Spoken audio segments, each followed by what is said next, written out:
पोचे खाइबो मथा दरेंगो ने सी good news से आइना हाइनिंगबनी बको मयामददी अदो मयामना दु मतंग चादे ना हाइगद्रा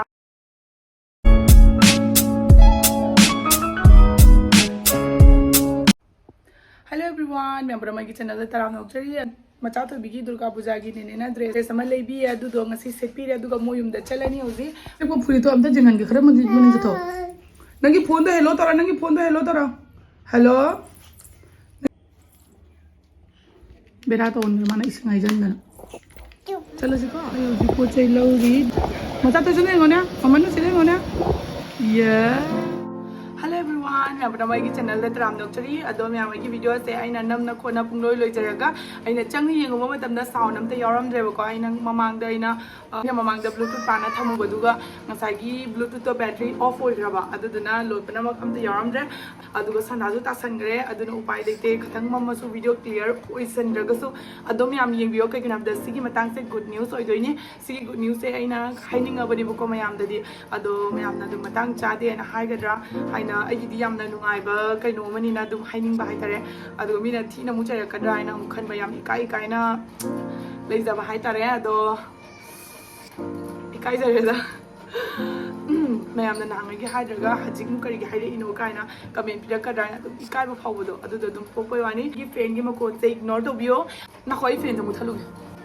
अदो हाइड्रगै ममांग दा अखोय कसारगी नुपी मचा अमा मसागी मखुद मंगना साजरगा पोचै म्याम अमा सार कोलगा इंस्टाग्राम दा रील सेमे दै पोचै सुमा शेयर तौजेबको अदो आइना नुटी येंगे माइ से ngसिना करी अनौब सेमकपा करी करमाइ तौबाइना आइना नुटी की जेंगजाबा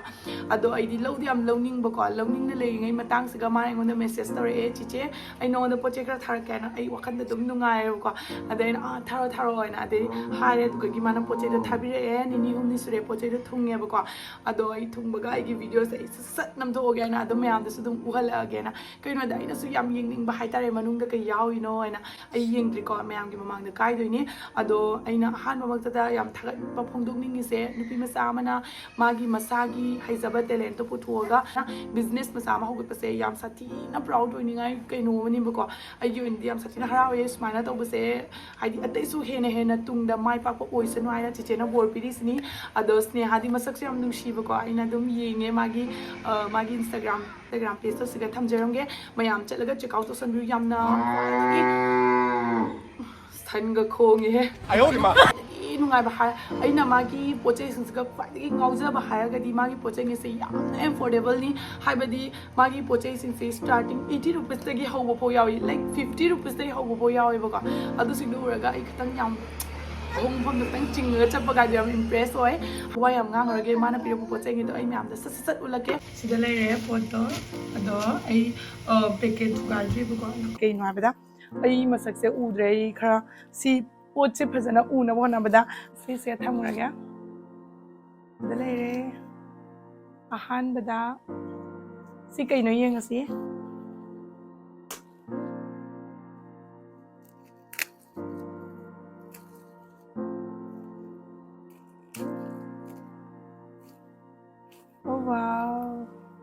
फोटो फ्रेम से याम सजना फजागरे हाइदि पोते सु याम फावो इना तवे मागी फ्रेम से को याम टाइट ओय खोइना ऑनलाइन गी लौबदा कोक लाबा ना दो पोदो दुमाइना ओइदि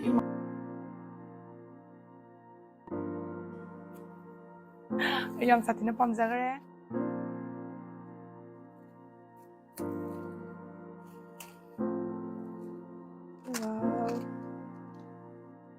सीना रेजिन नेकलेस नि असि सेमागी मखुद मंगना सेमजबनी बको ड्राई फ्लावर हापगा सेमबदो याम साथिना पमजागरे नेकलेस सु अदुगा सिना कोई मोय मोबाइल दा यानबगी कैनो दो ममिंग दो कैनो कौथोगरे मोबाइल की साइड ता जानबगी चेन दो दुनी अदुगा सीना लेरे स्क्रंचेस सिसु याम क्यूट तो याम नुसी माई फोटोस या कुनुंग सीमाई उबदने नुसीबना लोय बाइस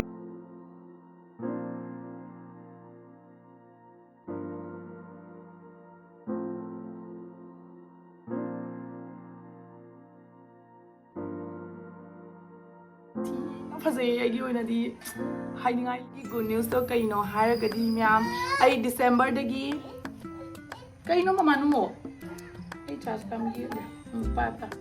ꯑꯗꯣ ꯃꯌꯥꯝ ꯑꯩ ꯗꯤꯁꯦꯝꯕꯔꯗꯒꯤ ꯒꯤꯚꯑꯋꯦ ꯇꯧꯕ ꯍꯧꯔꯅꯤ every month ꯈꯨꯗꯤꯡꯃꯛ ꯇꯧꯕ ꯉꯝꯅꯕ ꯍꯣꯠꯅꯖꯒꯦꯅ ꯈꯟꯕꯅꯤ ꯍꯧꯖꯤꯛꯀꯤ ꯑꯣꯏꯅ ꯑꯗꯣ ꯑꯩ ꯐꯥꯔꯁ ꯇꯥꯏꯝꯅ ꯌꯥꯝ ꯏꯀꯥꯏꯖꯕ ꯍꯥꯏꯗꯤ ꯃꯤꯅꯁꯨ ꯊꯤꯅ ꯉꯥꯡꯕꯤꯔꯛꯀꯗ꯭ꯔꯥ ꯑꯃꯨꯛꯁꯨ ꯐꯅ ꯑꯃꯨꯛ ꯈꯟꯕꯤꯒꯗ꯭ꯔꯥ ꯍꯥꯏꯅ ꯑꯗꯨꯗꯣ ꯑꯍꯥꯟꯕ ꯑꯣꯏꯅ ꯑꯩꯒꯤ ꯒꯤꯚꯑꯋꯦꯗ ꯊꯝꯗꯣꯏꯁꯦ ꯑꯩꯅ ꯁꯦꯝꯖꯕ ꯕꯦꯒꯇꯣ ꯑꯣꯏꯅ ꯊꯝꯗꯣꯏꯅꯤ ꯃꯤ ꯑꯅꯤꯈꯛ ꯈꯟꯒꯦꯅ ꯈꯜꯂꯤꯅꯤ ꯀꯩꯒꯤꯅꯣ ꯍꯥꯏꯕꯗ नुपादी एगी ब्लॉग से येंगब्रा येंगदब्रा दि खंगदेबको येंगबा तारगदि कमेंट तरो आई खंगद्रे अदो आइगी ओइनदि नुपीना हेना येंगबा माले अदुना अहान बसे नुपा ओरगसु नुपागी पोट अमा थमगनी अदुगा नुपीना तौरगदि बेग ओइना अदुम पीरनिबको बेग का दे अते पोचैसु लाकनी अदु सिंगदि ए होजिक डिसाइड तौद्रि आई डिसेंबर दगी पीबा होगेना तौइनी अदो आइगी गिवअवे से कमायना तौनी हारगदि याम सिंपल होइदोइनी आइगी वीडियोस को दिमक्ता म्यामना कमेंट ओइना पिबिरकपा सिंगदो आई होजिक ममिंग खरै सन्नका थमिबको अदु सिंगदुगा आइगी कमेंट सिंगदुगा यामना नुसिंगसिबा वहाई यामना ब्लेसिंग पिबिरकपा याम अफाबा सिंगदो आइना इसलगा थमिनी अदो आइना खंगतोइसिना आइगी यूट्यूब दा सब्सक्राइब तौबा इंस्टाग्राम दा फॉलो तौबा अनि सितंग आइना खंदोइसे अदुगा आइना ममिंग से खंगना लोरबा मतुंगदा आइगी इंस्टाग्राम दा फॉलो तौब्रा आइगी यूट्यूब दा सब्सक्राइब तौब्रा येंगनी अदुगा तौबा अदुगा गी आइगोंदा तोइना कमेंट तौरपा यामना अफाबा वाही हारकपा सिंगदो आई खंगलगा अदुगा गिवअवे से तौजदोइनी अदो मैमना एवरी मंथ खुदिमक गिवअवे पामे तारगदि कमेंट तौरमो आई तौगे आइना हुजिकमकिदि खल्लिनी अदो आइगी वीडियो से स्वाइसगा लोइसिनजरगे अखोय मचाना आइगी खिकिदगी पोचै लंगददना पोचै खाइबोम लोइरे अखोय इमुंगी आइना वीडियो कन्न नमिङैदा दो ngasiगी वीडियो से स्वाइसगा लोइसिनजरगे मैमना गी वीडियो सेंगबदा नुंगाबिरगदि लाइक शेयर सब्सक्राइब कमेंट तौबा कौबिगनु मैम आइना नमिबा फिबम जे सिनेबा अखोय इचानपिना सिगा लेरे पोचै क्याम थादागरेना जिंगे पोचै खाइबोम थादागरे ngो पोचै मैम थादागरे मा आई खुल्लुदोइनी से पोचै मैम कोइबा चकद्रा कइनो आइबु बाय बाय